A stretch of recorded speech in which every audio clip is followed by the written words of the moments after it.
이 시간 우리에게 주신 하나님의 말씀은 구약성경 창세기 20장 10절과 11절과 12절의 말씀입니다. 창세기 20장 11절과 12절의 말씀입니다.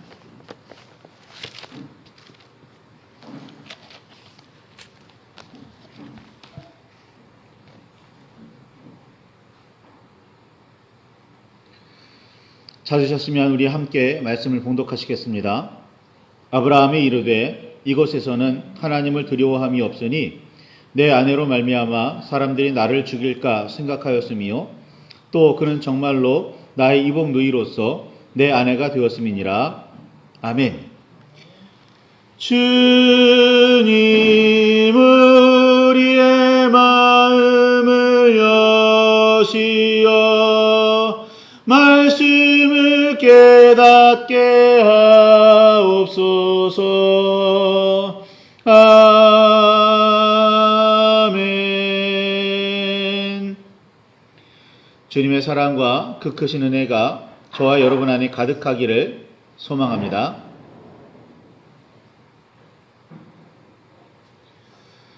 하나님의 부르심에 따라 부르심을 받은 아브라함은 하란을 떠나 가나안에 이릅니다.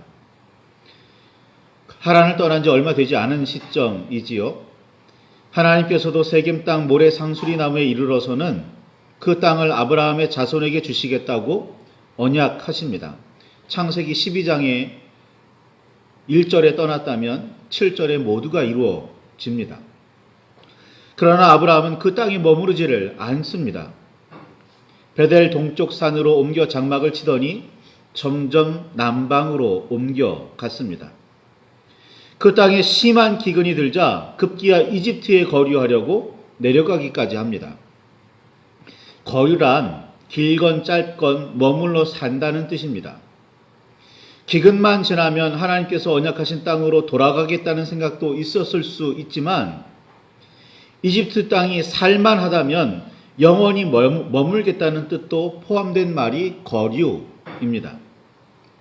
다시 말해 아브라함에게는 어디든 하나님께서 말씀하신 땅에서 살겠다는 의지는 그리 크지 않습니다.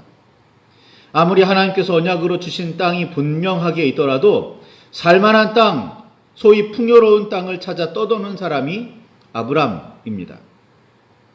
뜻하신 그곳에 나 있기 원합니다 라는 찬양 가사가 있는데 정말로 그런 삶을 살고 계시는지요? 척박하고 고생스럽더라도 하나님의 뜻이 있는 그곳에 머물 생각과 의지가 있으신지요? 아브라함은 그렇지 못했습니다. 일단 살만해야 했고 나아가 풍성해야 했습니다. 살만하고 풍성한 땅을 찾아 헤매던 아브라함은 이집트로 내려갔고 거기에서 자신의 목숨을 지켜내고자 아내를 누이라고 소개합니다. 실제로 이복 누이이기도 했습니다. 그러니 거짓말은 아닙니다. 문제는 아내가 너무나 아름다웠고 아름다운 여인을 취하려는 욕망은 시대나 장소 또는 인종과 상관없이 누구나 가지고 있는 욕망이었기에 문제였습니다. 욕망 때문에 생명이 위협당할 위험이 있는 땅이기는 했지만 풍요로운 땅에 머물고자 살고자 하는 욕망이 더 컸습니다. 더구나 아내는 어찌되든 자기 자신만 무사하면 된다는 생각도 있었습니다. 그렇게 아내를 누이라고 소개했고 사례는 바로의 궁으로 들어갑니다. 이로 인해 아브라함은 파라오의 환대를 받았고 많은 가축과 재물을 얻었습니다. 사례는 정실은 아니라도 후실이라도 파라오 즉 이집트 왕의 아내가 되어 신분이 높아지고 아브라함은 많은 재물을 얻어 놀라운 성공을 이룰 수 있었으니까 소위 누이 좋고 매부 좋은 일이었을까요? 그렇게 생각하면 될까요? 이 일로 하나님께서 파라오와 그 집에 재앙을 그냥 평범한 재앙이 아니라 큰 재앙을 내리지 않으셨다면 아브라함은 기근을 피하기 위해 이집트에 잠시 머무는 정도가 아니라 영원히 정착했을 수도 있겠다는 생각을 해봅니다. 이집트에서 아내를 누이라고 해서라도 자신의 목숨을 지키고자 했던 사건이 있고 나서 24년 후에 아브라함은 비슷한 일을 또 저지릅니다. 이번에는 네게브 땅으로 옮겨갔을 때였습니다. 그 땅의 왕 아비멜렉이 사례를 탐내어 데려갑니다. 이때에도 아브라함은 아내 사라를 누이라고 소개합니다. 이름에서 알 수 있듯이 이때에는 아브람은 아브라함으로 사레는 사라로 이름이 바뀌었습니다. 하나님께서 나타나셔서 이름을 바꾸어 주셨고, 이름을 바꾸어 주시던 때에 하나님께서는 내년 이맘때에 아브라함과 사라 사이에 아들이 태어날 것이고 아들의 이름을 이삭으로 지으라는 말씀까지 들은 상태였습니다. 하나님께서는 아브라함과 사라의 눈앞에 나타나셔서 직접 말씀하셨습니다. 잘못 전해 들었다거나 잘못 이해했다는 핑계를 댈 수 없도록 너무나도 분명하게 말씀하셨습니다. 그런데도 아브라함은 아내 사라를 또다시 자신의 아내라는 사실은 숨기고 누이라고 소개합니다. 다시 말씀드리지만 거짓은 아니었습니다. 대부분은 사실이었고 한 가지 사실만 숨겼을 뿐입니다.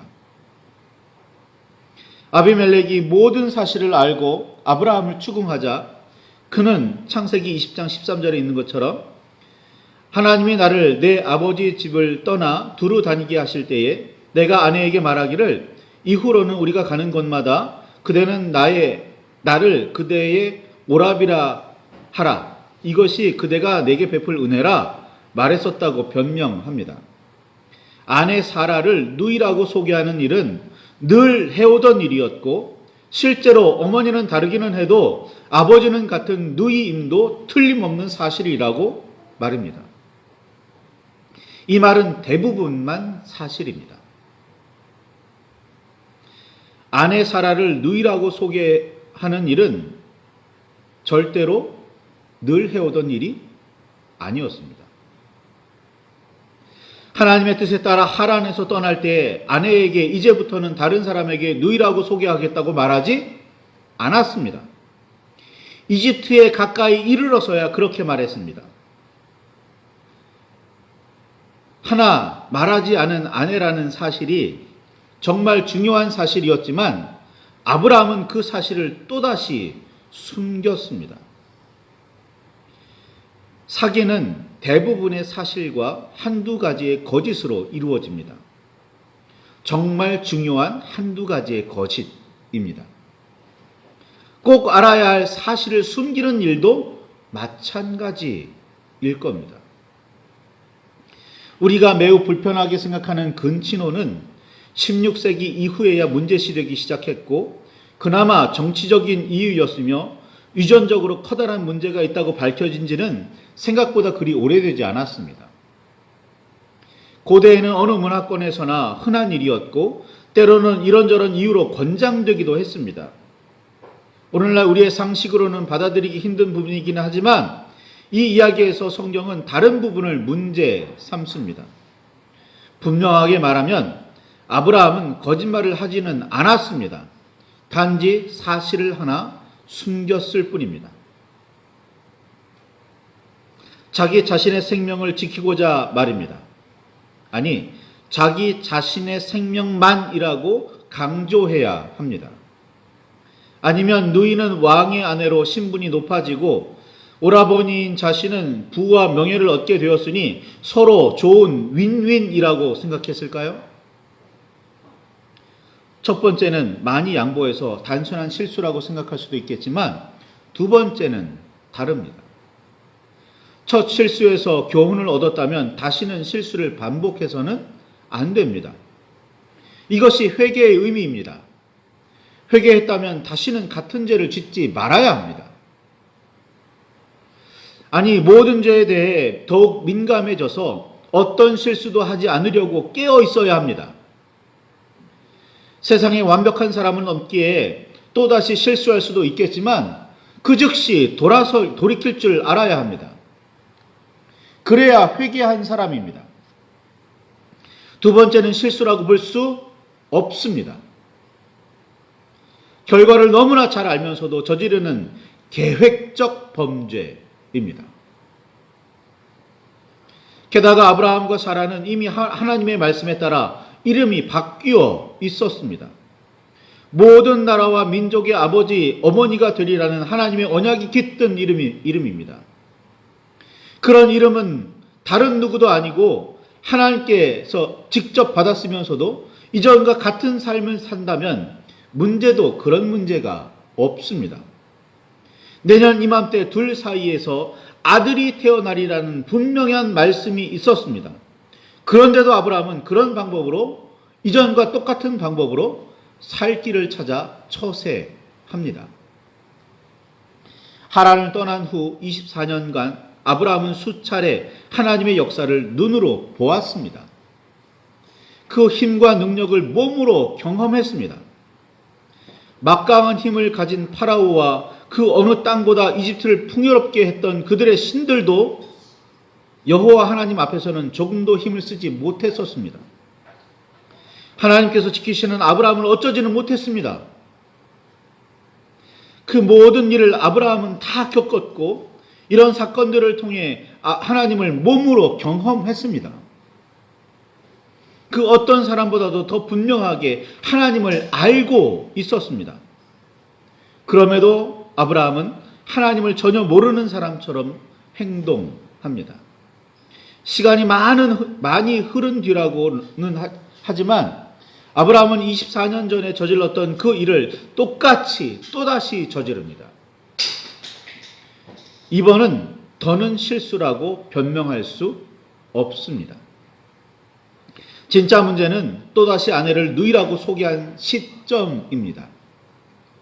얼마 전에 내년 이맘때 아브라함과 사라 사이에 아들이 태어날 것이고 이름을 이삭이라고 지으라고 하나님께서 눈앞에 나타나셔서 그들에게 직접 말씀하신 후였습니다.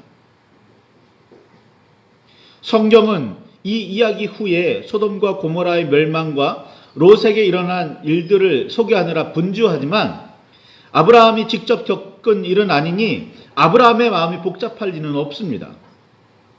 정신을 차리지 못할 이유가 없습니다. 무엇 때문에 네겝으로 옮겨갔는지는 알 수 없으나 그 땅의 왕에게 아내를 누이라고만 소개하여 아비멜렉이 사라를 데려가도록 둡니다. 힘이 없는 아브라함으로서는 어쩔 수 없는 선택이었을까요? 1년 후에 아브라함과 사라 사이에 하나님께서 약속하신 아들이 태어나야 하는데 아내를 남이 데려가게 두다니 이걸 어떻게 받아들여야 할까요? 하나님께서도 급하셨던지 아비멜렉이 사라를 데려간 그 밤에 아비멜렉의 꿈에 나타나셔서 사라에게는 남편이 있으니 거드리지 말라고 다름 아닌 아브라함이 그 남편이라고 알려주시며 사라를 보호하십니다.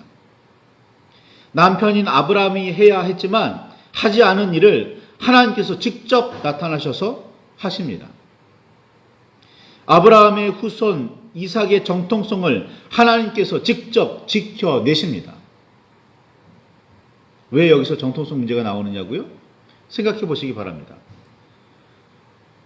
임신기간 거의 1년이에요. 그런데 직전에 아내를 빼앗겼어요. 그럼 그 사람이 아버지의 아들일까요? 아니면 다른 사람의 아들일까요? 이 문제로 심각한 고민에 빠졌던 사람이 역사상에 또 하나 있습니다. 징기스칸이라고. 그 아들 테무친의 문제 역시 똑같은 문제였습니다. 어쨌거나 하나님께서 후손 이삭의 정통성을 직접 지켜내십니다.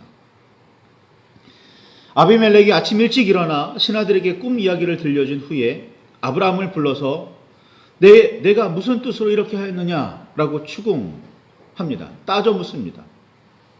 그러자 이곳에는 하나님을 두려워함이 없으니 내 아내로 말미암아 사람들이 나를 죽일까 생각하였으며 또 그는 정말로 나의 이복 누이로서 내 아내가 되었음이라 라고 아브라함이 대답합니다.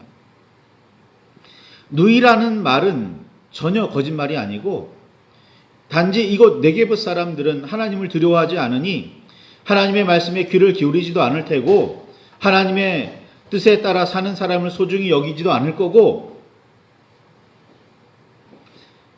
하나님의 사람을 어려워하지도 않을 테니 아내를 빼앗아 가려고 자신을 죽일까 두려워해서 그랬다는 말입니다.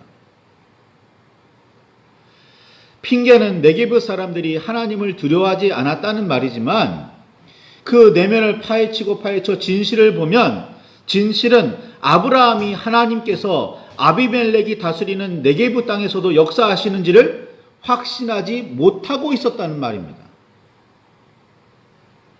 하나님은 가나안 땅 그리고 아브라함에게만 역사하시는 하나님이라고 생각했다는 말입니다. 이것이 당시 아브라함이 가진 믿음의 한계였습니다. 특정 땅과 특정 사람에게만 역사하시는 하나님, 다른 땅, 다른 민족에게는 영향력이 없는 하나님이라는 생각이 아브라함에게 있었습니다. 네게브 사람들이 하나님을 알지 못한다는 사실이 문제가 아니라 아브라함에게 온 세상을 하나님께서 창조하셨고 또한 통치하고 계신다는 믿음이 없었다는 사실이 문제였습니다. 우리가 흔히 천국이라고 말하는 하나님의 나라를 단지 죽은 후에야 경험할 수 있는 나라라고 생각한다면 살아서 경험하는 이 세상에는 하나님의 힘이 미치지 못한다거나 미치기는 해도 부족하다는 마음이 밑바닥에 깔린 생각이기도 합니다. 무슨 뜻인지 알겠습니까? 이해가 되십니까? 그래서 재난과 재앙이 부정과 부패가 넘친다고 말입니다. 하나님의 능력이 미치지 못하니까 미치더라도 부족하니까 하나님의 영향력이 미치지 못하는 그곳에 부정과 부패가 싹트고 재난과 재앙이 일어난다고 말이죠. 찬송가 438장은 후렴구에 주 예수와 동행하니 그 어디나 하늘나라라고 노래하고 있고 우리도 그렇게 찬양하기는 하지만 하나님께서 직접 통치하시며 하나님의 힘이 진정으로 미치는 천국은 죽어서야 경험할 수 있다고 생각하는 형편입니다. 그렇게 믿고 있지요. 높은 산이나 거친 들 그리고 초막이나 궁궐이 문제가 아닙니다. 우리가 살아서 겪고 있는 이 세상이나 죽은 후에야 경험할 저 세상이나 우리가 주님과 동행한다면 그 어디나 의심의 여지가 없는 하나님의 나라입니다. 아브라함만 탓할 문제가 아닙니다. 우리의 믿음에도 문제가 있습니다. 아니 어쩌면 하나님의 사람으로서 그리고 그리스도인으로서 우리가 가지고 있다는 믿음 자체가 문제입니다. 불완전하고 편향되어 있으며 사실과 다르거나 그릇되게 믿고 있으면서 온전한 믿음을 가지고 있으니 확실하게 구원받았다며 어설프게 확신하고 있기에 문제입니다. 이단이나 사이비는 아예 잘못된 가르침을 전하니까 문제이지만 건강하고 바르게 신앙생활하고 있다는 우리에게도 문제는 심각합니다.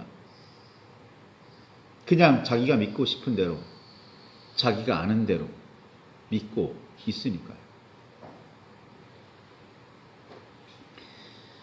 아브라함은 네게브 사람들이 하나님을 두려워하지 않는다고 생각했고 실제로 네게브 사람들은 하나님을 두려워하지 않았습니다. 하나님을 아예 모르고 있었습니다. 그들도 나름 섬기는 신들이 있었고 자기들이 믿고 있는 신들이 최고라고 여기고 있었습니다. 그 신들도 나름 영험했습니다. 그러나 그들의 믿음처럼 그들의 신들이 최고는 아니었습니다. 하나님은 가나안 땅의 신이고 아브라함과만 함께 하시는 하나님이라는 믿음도 문제였습니다. 그 어디에든 하나님의 통치가 미치며 가장 강한 힘을 떨치시는 분이 하나님이십니다.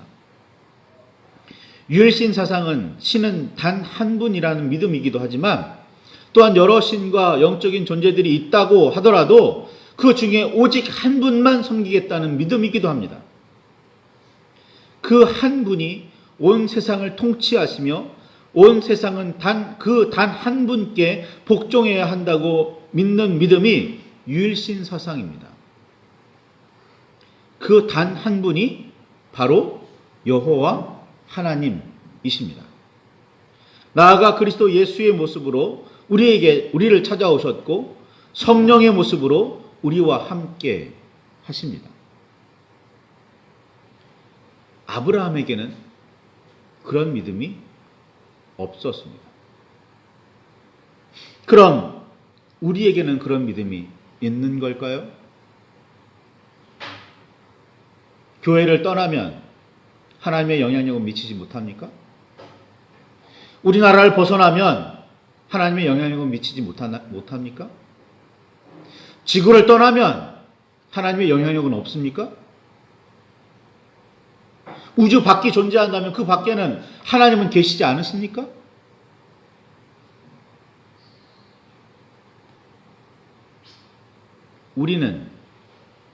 우리가 살아가는 이 땅이 아니라 하나님의 나라에서만 하나님의 통치를 온전히 경험할 수 있습니까? 이 땅에서는 아닌가요? 이 땅에는 하나님의 능력이 미치지 못하고 이 땅은 하나님의 영향력이 없어요? 찬송가 가사는 그냥 찬송가 가사가 아닙니다. 믿음의 고백이에요. 내가 예수와 함께 있다면 그 어디든 하나님의 나라라고 찬양한다면, 그렇죠. 내가 예수와 함께 있다면 내가 살아가는 이 땅이 곧 하나님의 나라인 거예요. 그래서 예수님께서는 하나님의 나라가 이미 이 땅에 이르렀다고 말씀하셨고 이미 너희 사이에 있다고 말씀하셨습니다. 왜요? 너희가 하나님의 뜻대로 산다면 그곳이 어디든 간에 그곳은 하나님의 나라다 라고 말씀하시기 때문이에요. 그게 하나님의 나라가 가진 의미입니다. 자, 아브라함은 하나님의 나라를 살았습니까? 나중에는 살았을지 모르지만 지금 아내를 누이라고 소개하는 이 순간 아브라함은 하나님의 나라를 살고 있는 겁니까? 우리는 어떻습니까? 하나님의 나라를 살고 계십니까?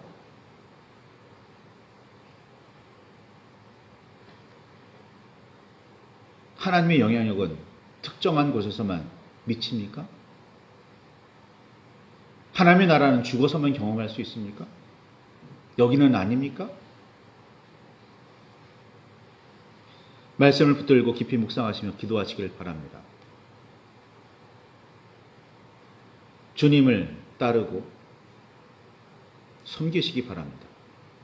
내가 주님을 따르고 섬기는 한 내가 살아가는 그곳은 어디나 하나님의 나라, 하나님의 통치가 임하시는 곳, 하나님의 영향력이, 능력이 임하시는 곳이라는 사실을 기억하시길 바랍니다. 그리고 믿음을 더욱 굳건하게 하시기를 바랍니다. 말씀을 붙들고 각자 마음과 뜻을 다하여 묵상으로 기도하시기를, 소리내어 기도하시기를 바랍니다.